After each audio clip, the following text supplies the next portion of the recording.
Hey guys, thanks for checking this out.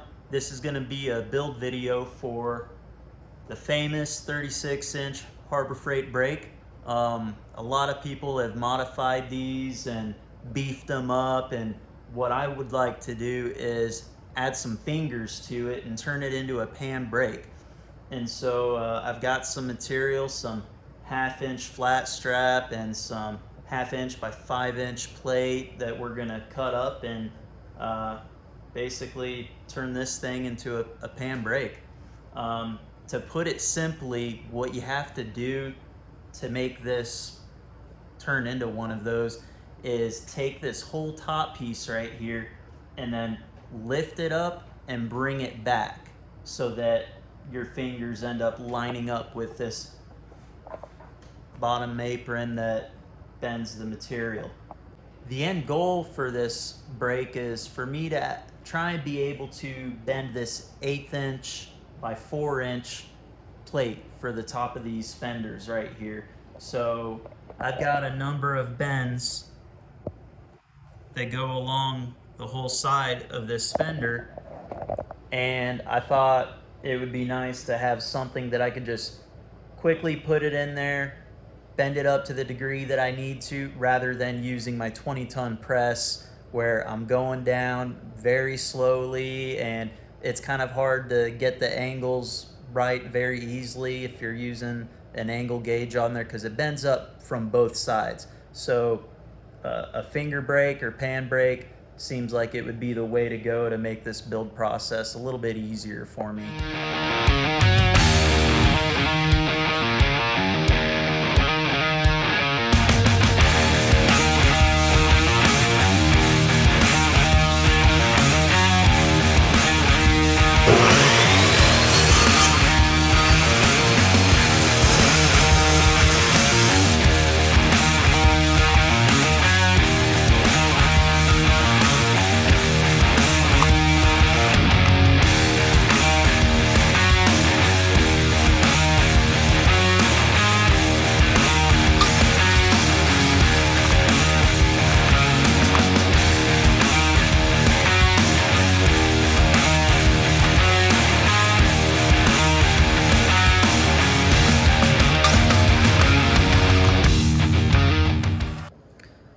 So to get our fingers to sit nice and flat on here, we got to cut an angle right at the bottom there so that it's sitting flat on here. So what we need to do is just figure out what angle this is.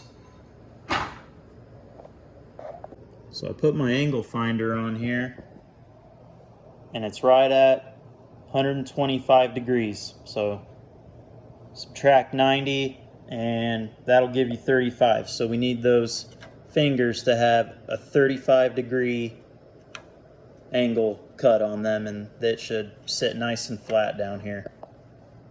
All right guys, so wondering how we're gonna get that 35-degree angle on these fingers.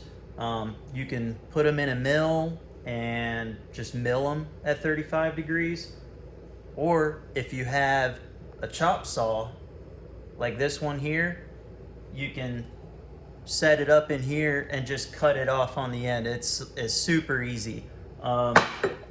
If you don't have one of these, they are worth their weight in gold. I love this saw. It's an Evolution 380 CPS. Yep, that's the model of what this is. It's just their 15-inch chop saw. I've cut 4-inch solid aluminum billet blocks in this. It has no problem cutting through 1/2 inch, 1-inch steel, round bar stock, you name it. This thing, it goes through it. It cuts it fast, it cuts it straight, smooth, and it doesn't heat up the material. I love this thing. So I'm gonna set this finger up in here with a stop, get the angle set up on it, and show you how that's done. It's going to be a real quick process for these.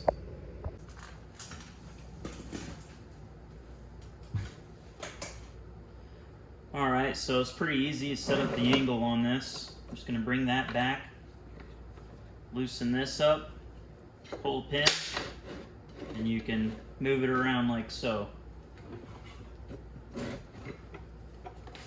I'm going to bring this down.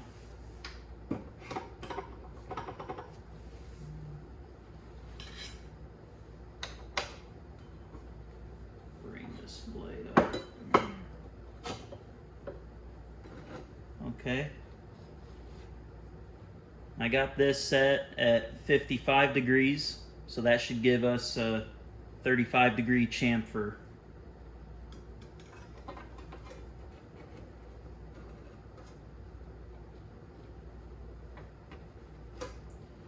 Just line it up with the blade here.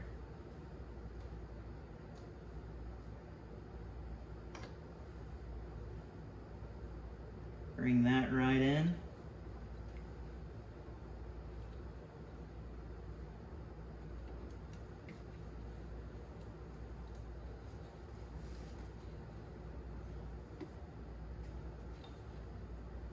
All right.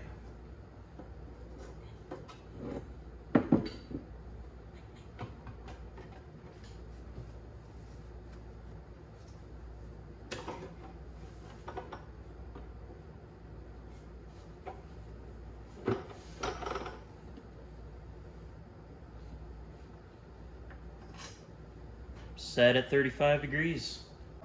All right, so as you see here, we got this set at 35 degrees, and then I just put a piece of 1/2-inch stock in here, clamped it in here, and that way we've got a stop, and every single one of these will be cut exactly the same. So, and I mean, just look at that finish. I mean, impressive. You can barely feel the feed marks from the blade. I mean, it just cuts so clean.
So I got this 1/2-inch by 2-inch piece cut for the top strip up here, and when you measure it out, it should be basically 39 3/4 inches from the inside of this plate to the inside of this plate right here.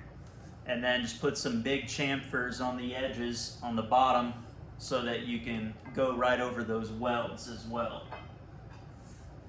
So once this is welded and bolted on, then we can take our cut finger pieces, and those will just go right up against it, right underneath of it, and they'll be bolted in as well. All right, guys, so we've got our fingers all cut out. And again, this is 5-inch by 1/2-inch hot rolled steel plate. I thought I might have had to go with cold rolled, but this 5-inch stuff is actually pretty dang flat. We can definitely work with that, but when you go up to your metal supplier, you know, it's always good to just check it, because I've gotten some hot rolled stuff that has a little bit of a bow to it, and you know, 1/2-inch by 5-inch, this stuff actually is pretty nice and flat. I've also got them arranged with an 1/8-inch gap in between each one, because Sometimes you can bend stuff up where you don't even have to take a finger off. You know, if you got something that is, you know, happens to be right at 8 inches wide, you can utilize these gaps and then take them off if you need to. This is the piece that is going to be going above it, that'll be bolted to the top end, and it's just going to basically have these butt up right up against it, and these will be bolted on. So when I drew these up, I just wanted to make sure that the 4-inch pieces are exactly 2 inches center to center. That way we can move these around if we need to, wherever we need to, they'll bolt right up. And then the 2-inch and 1-inch pieces just have a bolt in the center. So should be easy to move these all around. And actually, when I measured them out with a 1/8 inch gap in between them, we actually have an extra 1-inch piece. So it'll really just be lined up more like this. So we're gonna get a couple marks put on one of these and set it up in the vise and start drilling our holes so that they can get bolted up. All right, so now it's time to drill the fingers out. For the 4-inch pieces, I'm just going 1 inch in and then drilling a pilot hole and then moving over another 2 inches and drilling a pilot hole in there. If you don't have a mill like I do, you can just use a center punch, just mark it with your calipers and drill them all that way. Since I have a mill, I'm just gonna line up on one part that I punched, and I'll just move over 2 inches, and I'll just go from my digital readout from 0 to 2 inches on all these. And then on the 2-inch and 1-inch pieces, we're just going to drill centered. And then that way you should be able to move all the fingers around wherever you want them to be once they're put up on the brake. So we'll just drill these out, and then we can clamp them up and drill out the top piece of that brake.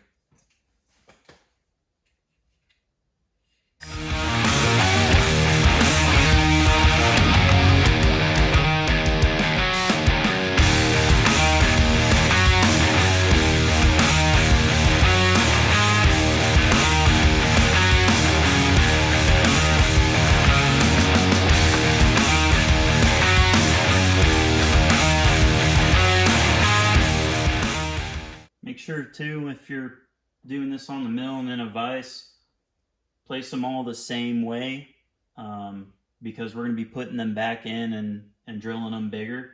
But I like to just put them in and then just use something as a straight edge. Bring it all the way over.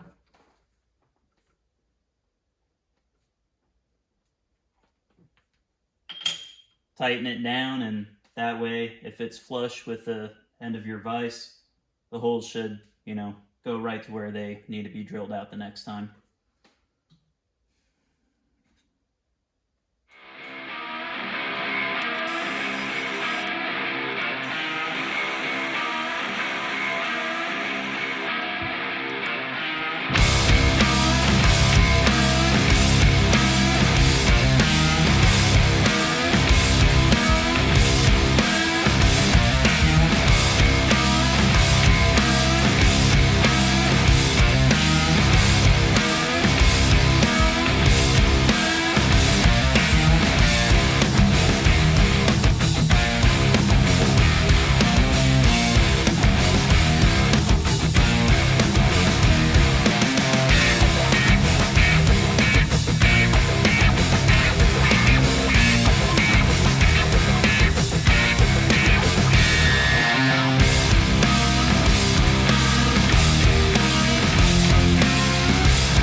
Alright guys, so I've got the 2" by 1/2" steel bar up here.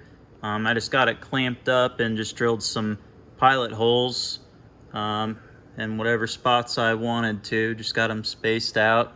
And I also got that chamfer on the end so it sits nice and flat, goes over that weld, and I'll probably weld this up and weld it on top in a few different spots as well. And I'll probably just use these to follow through with my drill and just go ahead and put a pilot hole right into this and then step up and tap them, and it'll be ready to get bolted on. Alright, so we got our 1/2" bar off of here with the pilot holes drilled. All we're going to do is step up on drilling until it's ready to tap.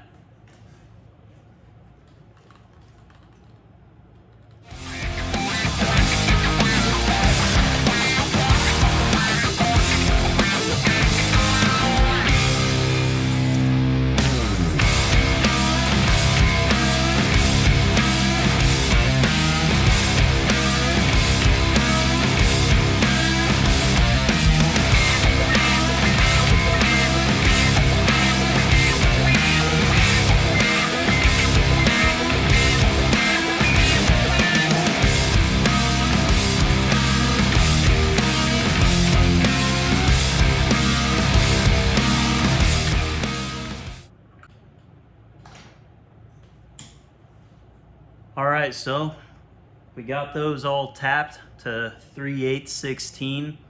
Hands are a little bit tired, but it's got some angle iron welded on the back and plus these plates on the side. It was a lot quicker to do this by hand than to try and set it up on my mill and get it level and just go down with the quill. But this steel looks like it's cast, so it's actually kind of soft and pretty easy to drill through and tap. All right, so we're gonna take this top piece off now. Should just be these 2 bolts and this piece of angle on the back that's slotted. Take that bolt off, and that should be it for getting it off, and then we'll get it over on my table so we can start getting the fingers in position. And then I'm gonna finish drilling out that 1/2" by 2" steel bar, and we can get that bolted on and then start lining the fingers up and do the same thing. Pilot drill it and then step up and tap.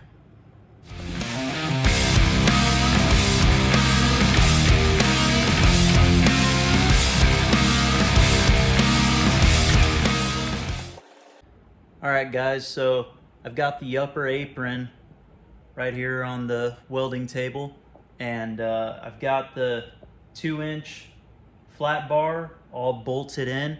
That's just so that our fingers have something to go up against, and it's gonna also help strengthen it as well.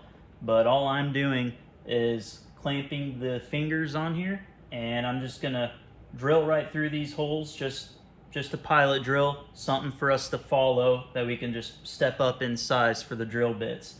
So I'm also going to use this 1/8" flat stock to give a little gap in between the fingers, and that way it'll give us a little bit of room with, you know, some boxes and pans we might not even have to remove the fingers. So I'm just going to space them out with this and just work my way across. Get these all drilled out, and then they'll be ready to get bolted on once everything's tapped.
Alright guys, so I got these all drilled out and tapped to 3/8/16. Not gonna lie, kind of suck doing it by hand. Hands and wrists, arms are a little tired, but still quicker than trying to set this up on a mill and index it over. It wasn't terrible. I did, however, screw up on these fingers. I marked these holes before I milled the top. And reason I did this is because when I laid them out, some of these were just a little bit crooked by 25 thousandths or so for whatever reason. And also, when these are all bolted in, I want each piece to be exact as far as the same length. So not a big deal. Should have done it before I went and marked these holes. But since they're not drilled out all the way, I'll just put them back in my vise, go to the same coordinates on my digital readout, and I'll just use an end mill to get a 3/8 hole in them, and that'll make them perfect. They'll line right up.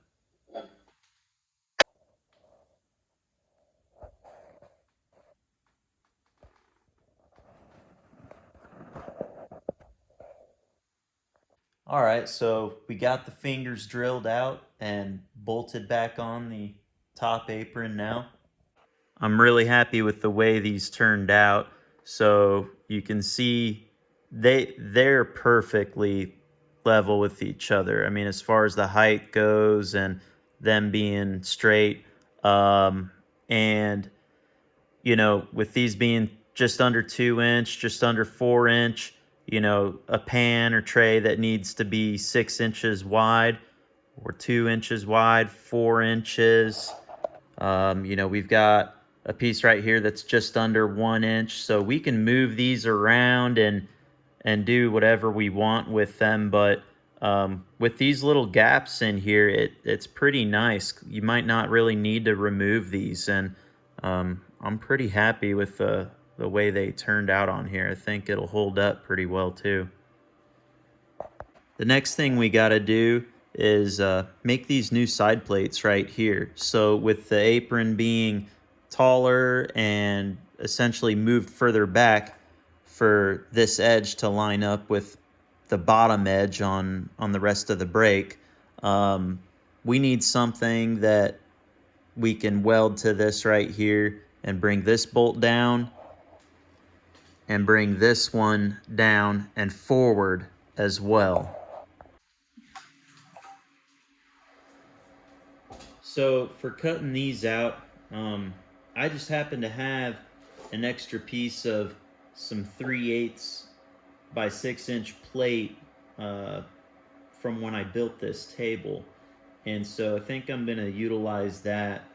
And when I measured this, essentially from measuring the end of these fingers where they're at and how this was sitting on the brake, we need to lower this 2 3/8 of an inch and then bring it forward 2 inches for this to line up right. And that includes that little piece on the back that it pivots from and locks down. I'm gonna make the plate stick out a little further back as well in case we need to increase the leverage on it, but I'd like to just try and use the factory pieces on that brake. And if it doesn't hold up or doesn't seem like it wants to hold it down enough, we can make adjustments from it there. It would be as simple as making some new angled brackets back there and putting a piece of solid round stock in back there, but we're going to try using the stock spots. So the way that I drew the plate up is I'm just going to cut it out to where it needs to be spaced back here 1 inch and spaced up here 1/2 inch. So I'm gonna cut this off, put it on here, get it to where it's sitting 1/2 inch above this, 1 inch further back. I'll mark my holes and drill them, and we're essentially just going to put a new bolt in there. It'll be down here, and a new piece of round stock welded in on the back of it. So, and we'll just weld it up. Should be fairly simple. All right, so before I cut these off, I'll show you I got these plates marked for where I'm gonna cut and drill the holes so that it can get welded here. I figured if I'm just gonna cut these off, why not beef this part up right here a little bit? And I just happen to have these 5/8 bolts, so I'll just drill right through this, and the length just happens to be, you know, perfect for this. So this will get welded to the plate. It'll be a lot stronger. And this is the piece that acts as a manual cam when you go to put it down. So all I gotta do is drill this out to 5/8, and then the bolt will go right through it.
Alright guys, so we got these plates cut. I got the bolts welded in from the back side.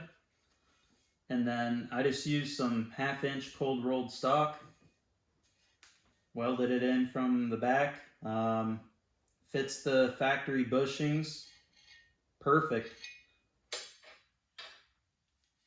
And I've got this one set up on some blocks, and again I've got this measured out so that it just needs to be a 1/2 inch taller than this plate right here, and 1 inch spaced in the back. And from here should be able to just tack it on there and get it welded up. I'm probably going to trim it up though, just cut the corners down a little bit so it doesn't look like one big square, just to be a little bit lighter, a little bit better, and get those on, and then we should be able to get this whole upper apron back on the brake and see if it's lined up right. Probably do that after I just tack it on.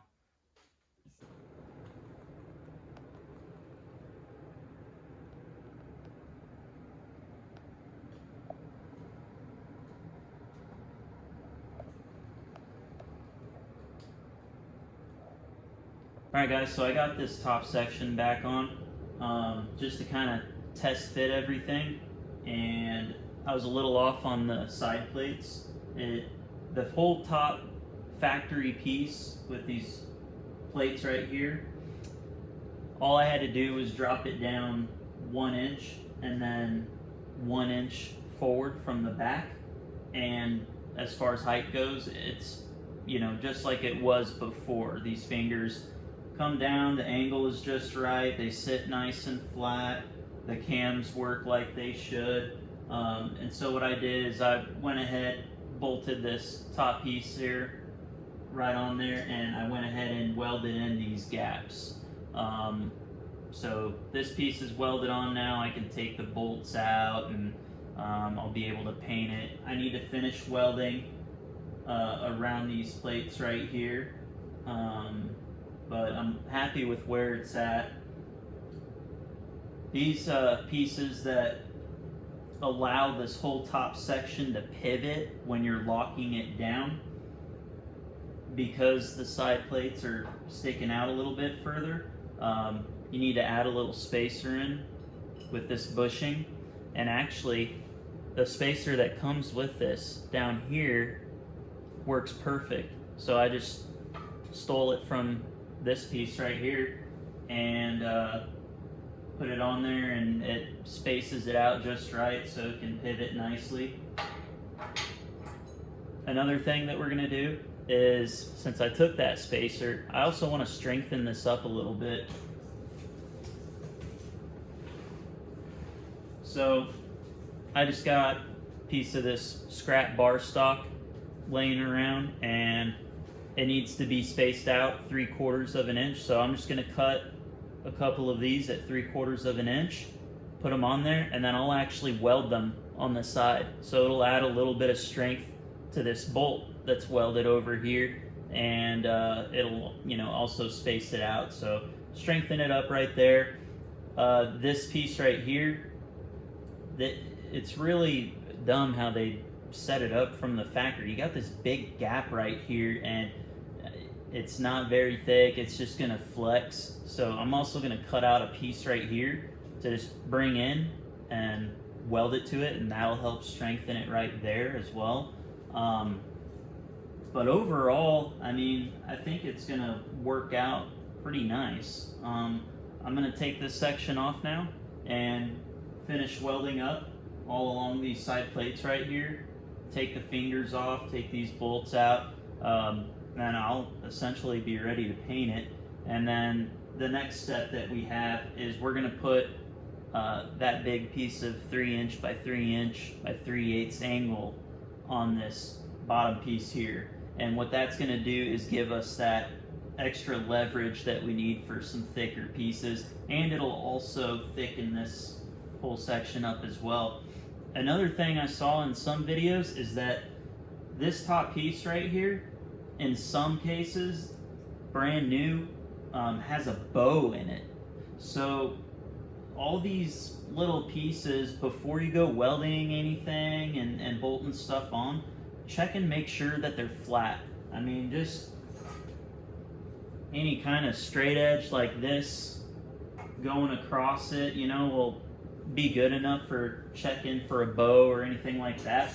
I think I got lucky because this top piece, I mean, it was perfectly flat. I mean, it was in great shape. Same with this bottom piece right here. I didn't notice any bow going this way or going that way. Everything seemed pretty nice and flat. So I'm able to just bolt this stuff on and weld right to it. These pieces right here are kind of the only other weak links that I see with it, and there's a way we could beef this up, drill it out, add a spacer so that you can weld a little bit more onto this bottom section here and beef it up. But you got to cut it all apart, and a little more work than we need to do, and it might not ever really be an issue.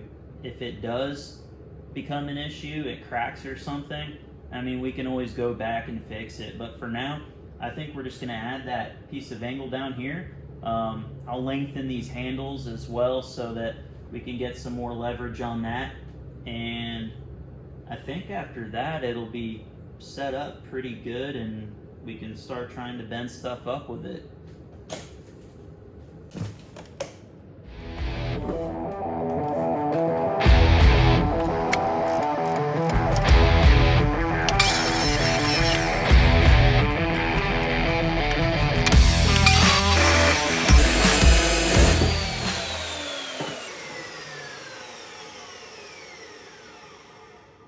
I love this saw.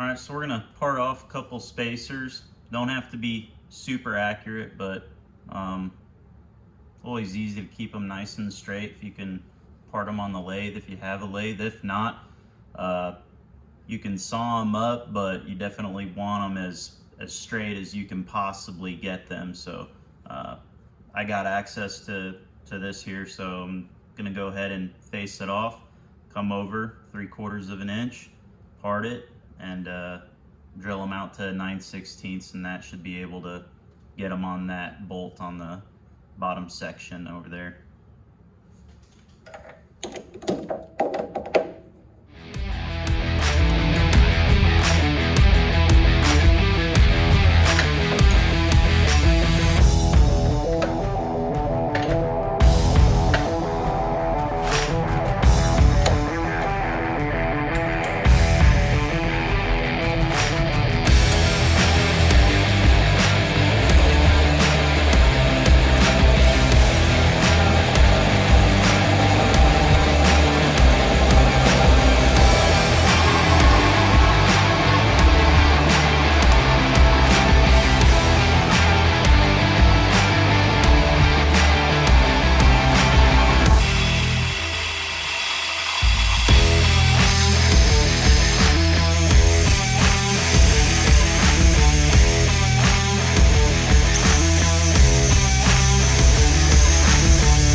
You know, there's a lot of people with small lathes like this out there. If you got something kind of small and you're using a parting blade, I'm a really big fan of running it in reverse and going in so that if it catches at all, it seems that if it flexes up a little bit, it's not gonna really want to jam itself like you would if you were running it forward and it shoves the tool down, and then these things can break. It can be a mess. Usually not a big deal or a thing with the bigger lathes, but with these small ones, I always part anything in reverse.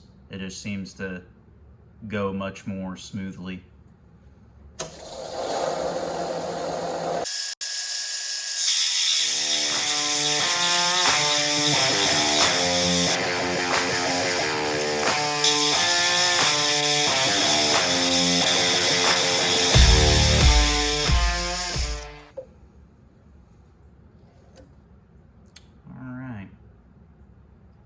Just chamfer the ID on this, and they'll be ready to go on there, and we can weld them on.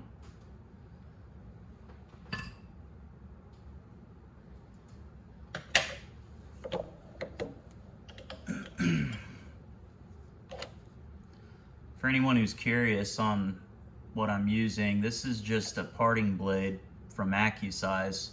I've had one break on me before, but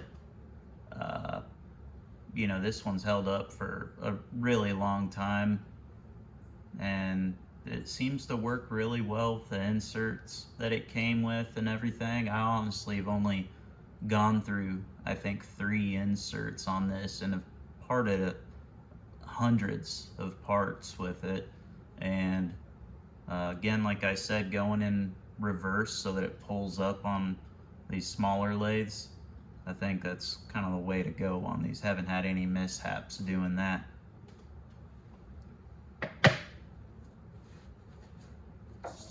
Alright guys, so got a couple of these steel bars cut at 4 3/4 inches. This was 3/4 and this is 5/8, so I just milled off 1/8 of an inch on there. That way we've got it nice and flush. We'll just put a big chamfer on these edges and then do a bead along the bottom, and that'll help close this gap right here, brace it up a little bit. And again, like I said earlier, if I have to beef up this hinge, you know, we've got a nice flat surface that we can weld to if we ever have to do that in the future. And then we've got our little spacers cut. I just drew a little Sharpie over that so we can get the paint all ground off and ready to weld these on, and that'll space those cam pieces out right to where we need them, and then it'll also brace this bolt as well. This will bend pretty easily actually without anything welded to it. I mean, a couple whacks on this bolt and it'll bend up or down, so it'll be nice having this on there.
Alright guys, so I had to take a break for a few days on this, get caught up on some other work. But I got these pieces welded on, cover up that gap, brace this little bolt up down here with that spacer, and giving us that space that we need for the cams to line up straight and get the top apron cinched down. Also, we're just going to be lengthening these handles, that way we can get some more leverage. So pretty easy way to get that done. I've just got this 1 1/4 tubing laying around, 120 wall I think, so about 1/8 inch. And then these little spacers here, this is a little DOM tubing, 5/8 bore, 1 inch OD on it, I think. I just grabbed it, it fit in here, so I'm just using what I've got laying around, and this is gonna work just fine. So I'll weld this up and then weld this on right here, and we'll have essentially a welded on breaker bar on each side. So I think it'll work just fine, get the job done.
Alright, so we're getting this angle set up on the bottom section here, the bending leaf I think they call it.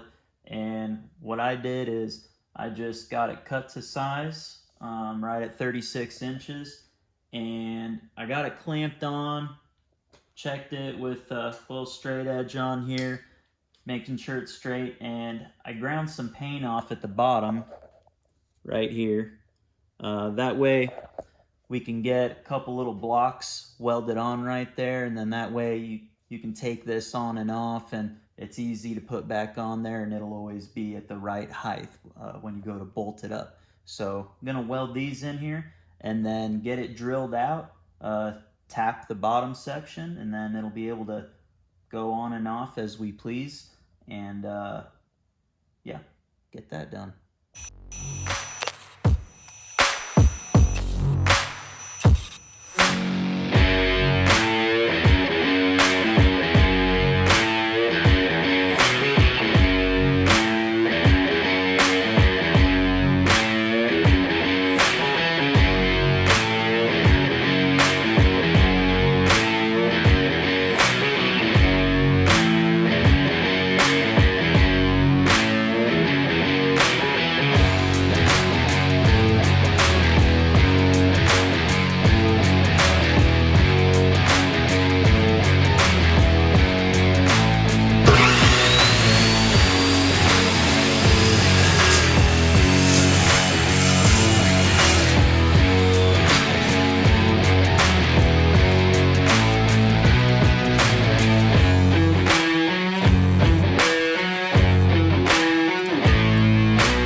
Alright, so looks like I've got everything done on this bottom section right here as far as welding goes.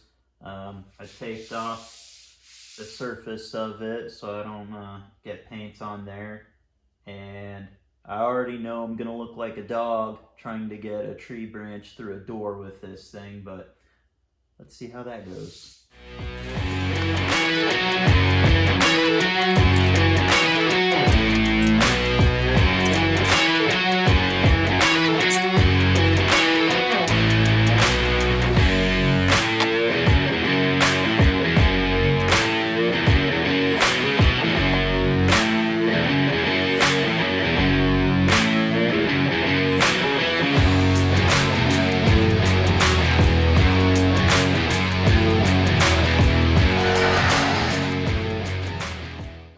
I tell you, a bigger shop with a couple roll-up doors is gonna be sweet.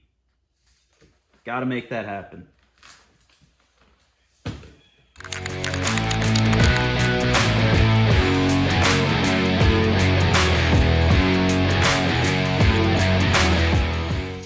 Alright, so I had everything done on the brake, had it ready for paint, but last minute I wanted to put some casters on it so that I could move it around the shop easier, because I'm tight on space in here. And I found these casters that I ordered, and they're the ones that lift on and off, so you can, set it on the ground, and you just pull this lever and it'll raise it up on the casters. And these came with a little template here, so I just drew up some brackets on the computer so that I can take it over to the plasma cutter. We can cut these out, get the brackets welded on, and then we'll be able to finish painting the base for this and get it all back together. And so here's what I drew on there. And I'm gonna also make a template for you guys on the side plates for the whole top section, to raise that top apron up and then move it back a little bit. And if anyone's interested in these as well, I can put a link in the description, and for the casters themselves, and you guys can message me if you want, specific dimensions on anything else.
Alright guys, so got this thing all back together, painted.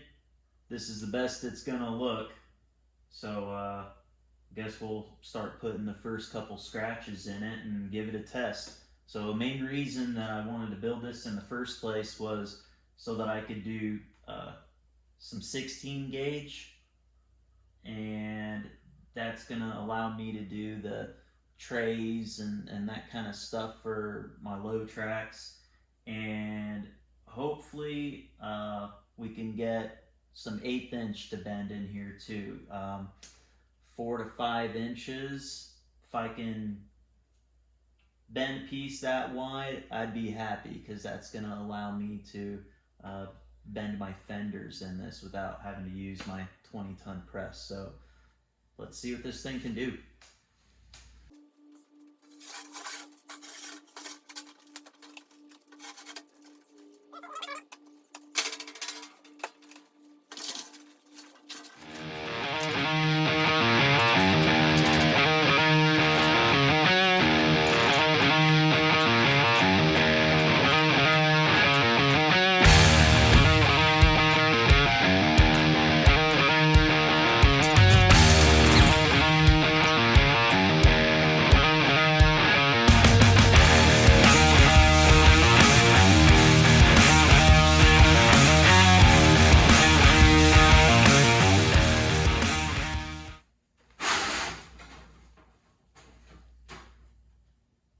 Well, certainly did it.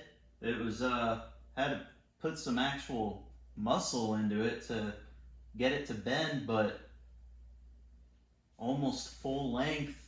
I was able to get a 90-degree bend out of it, so I think that's okay. Fingers are good. And that's with, I mean, this is close to a 1-inch lip, so the further out you can go on the bending leaf, the better, because you've got more leverage out here. So really that's, you know, only using like 1/2 inch of this extended leaf right here.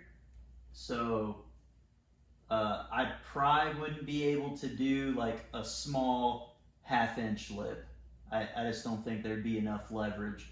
I'd say 1 inch is just about pushing it for a big long piece without, you know, having to cut and weld or anything like that. This is, you know, bending the whole entire piece. So that, I think that's gonna work for what I need it for. Let's just put a piece of 1/8 inch in there and see what we can do.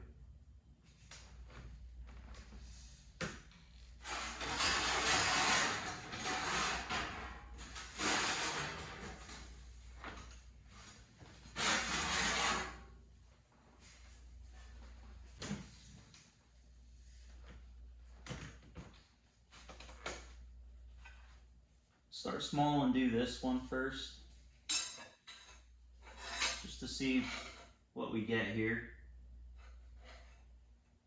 I guess we'll just do it on this side.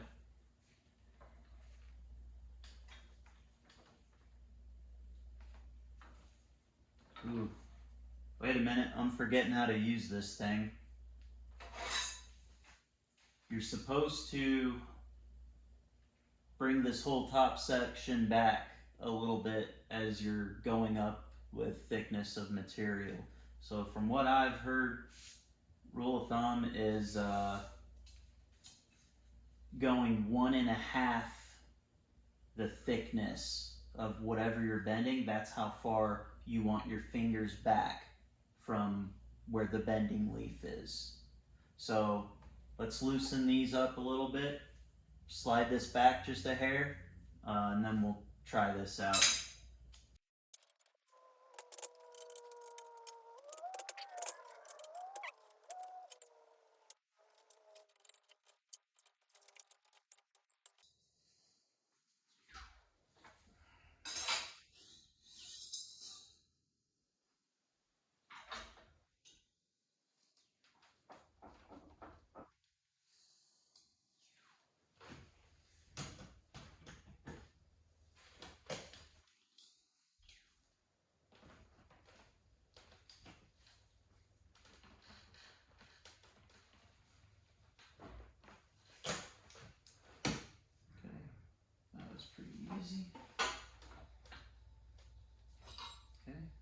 Thin piece, one pretty easy.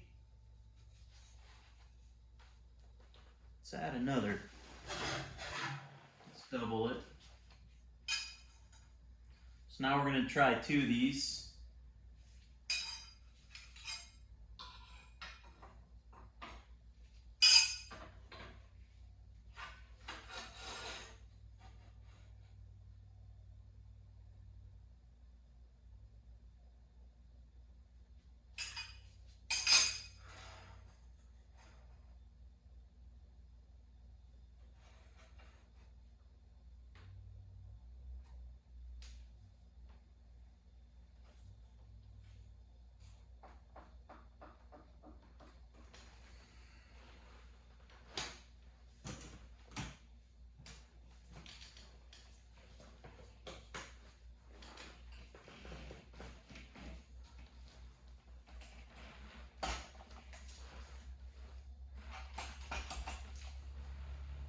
Man.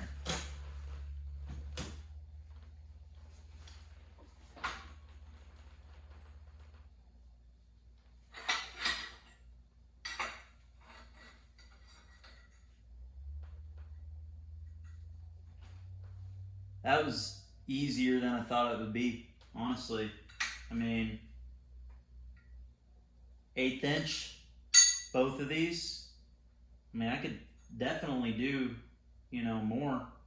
I could probably do, 6 or 8 inches of 1/8 inch. I mean, that wasn't bad at all. Everything's still nice and straight.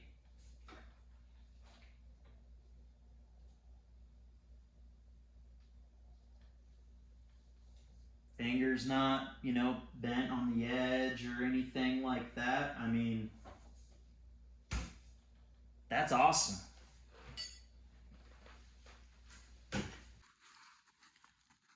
So, just to show you guys some of the stuff that I'm going to be bending with this brake here, is on these low tracks that I'm trying to build and sell right here. And so these are the fenders. It's just 1/8 inch steel. I believe 5 inches wide right here. And so I just do all of these bends going along the side right here.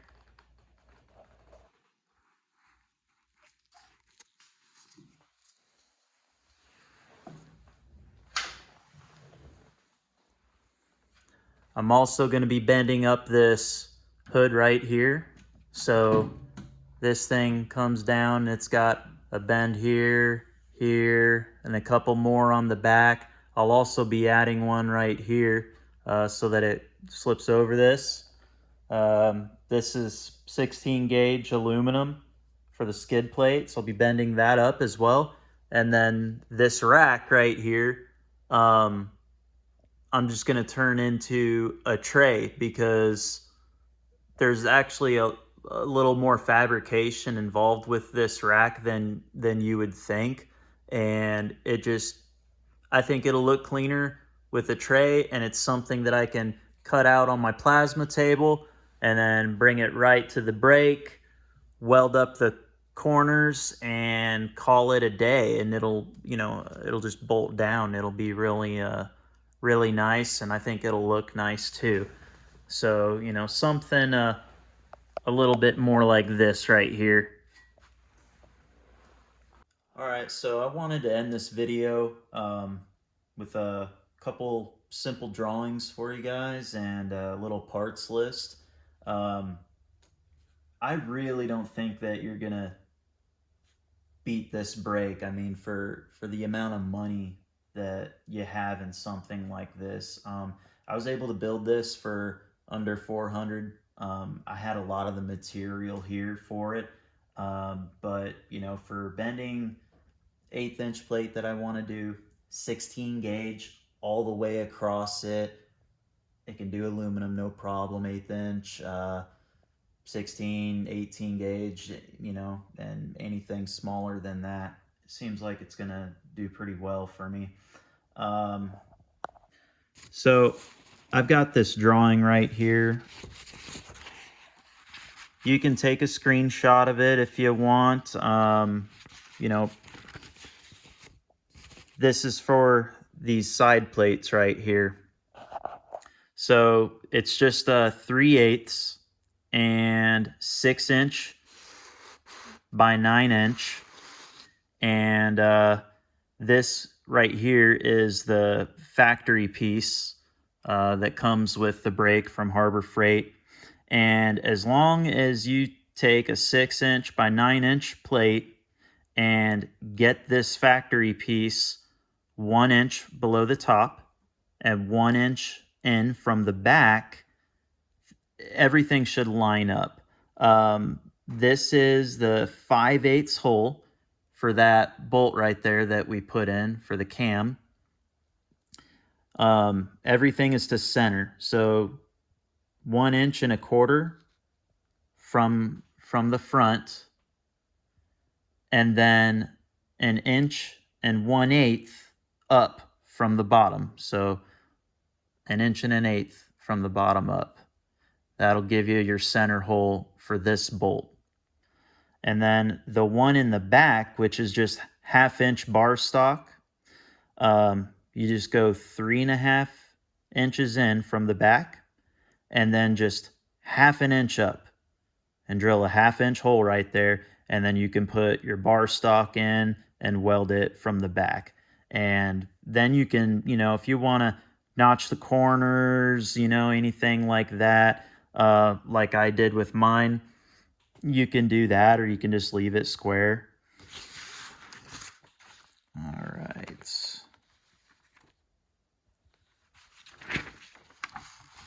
And then here we've got our list. So this is breaking it down for you.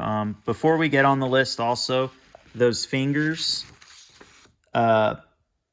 these ended up being 4 3/4 inches long. So, as far as height goes, for it to line up with this, because I cut the front off, with that 35-degree angle, and it took, a little bit off the tip. And then I milled it down on top once I did that with it in the vise, so that all of these are exactly the same height. And so by the time I got done with that, it ended up being right around 4 3/4 inch. And I mean, these aren't super critical, guys, because you got some adjustments on the side right here, and then also this angle in the back. You've got this whole slot to work with, and same with sliding it forward and back. So it's not critical. This is just what mine came out to be, and it does work.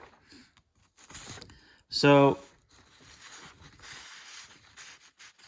I broke this down for you. And the brake with a coupon costed me $200. And then 3" by 3" by 3/8 angle at 3 foot long was $25.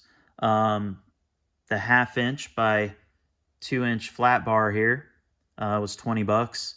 1/2 inch by 5 inch flat bar was $40 for a 36-inch long piece. 1 1/4" tubing. I already had that laying around, but I know it would be around $10 for 3 feet. That's plenty to make the handles however long you want. The Allen bolts, I get that from my steel supplier, and it costed me $15. Might be a little bit less, on if you just order them from Amazon or wherever. Might be a little bit more if you go to Lowe's or Home Depot. And I got 25 of them. I ended up using 19 of these total. So, just get a box. It's good to have them on hand. The casters, I got these on Amazon. They're just 600-pound lift casters. So you just step on them to lift up and pull that lever up, and it'll set the machine down. So those were $28, and you don't have to have them. The plate for these side plates right here, I had these as well, but you could go to your supplier, get 9" by 6" pieces. Mine's 3/8. You could go 1/2 inch if you want. I just used what I had, and it would probably be about 20 bucks for these two pieces. Let's see, the grips for 1¼ tubing were 7 bucks, and I spent 30 bucks in paint. So, I mean, if you bought everything, all the material, you guys can build this for 400 bucks. And I spent, quite a bit less because a lot of this stuff I already had laying around the garage. So, use what you have if it's going to work. But even if you don't have, that spare material laying around, you can just go and buy all of this. This list right here will get you a brake built, just like what I have here. And I'm super happy with it. I'm going to have this thing for a long time. There's also something about building your own machines and your own tooling and equipment. It's just, I enjoy it, and you can make it however you want. You can make it look however you want. For me, this kind of stuff is fun. And, it's a killer deal. If you wanted to buy something like this that can bend 1/8 inch and has the adjustability that this has, man, you're probably gonna spend, 3,000 and up. I've seen a 4-foot finger brake that has the same specs as far as being able to bend, like some 1/8 inch small pieces, and like 16 gauge going all the way across, and they're 4 grand and up, especially if you go up to a 4-foot. But again, I got a small shop right now. This 36 inch is gonna do exactly what I need it to do for my projects. So know it's a long video, and if you watch through it and it helps you out and you end up building one of these, that's awesome. And thanks for tuning into this, and I'm gonna have some other tool builds coming soon as well if you enjoyed it. So thanks.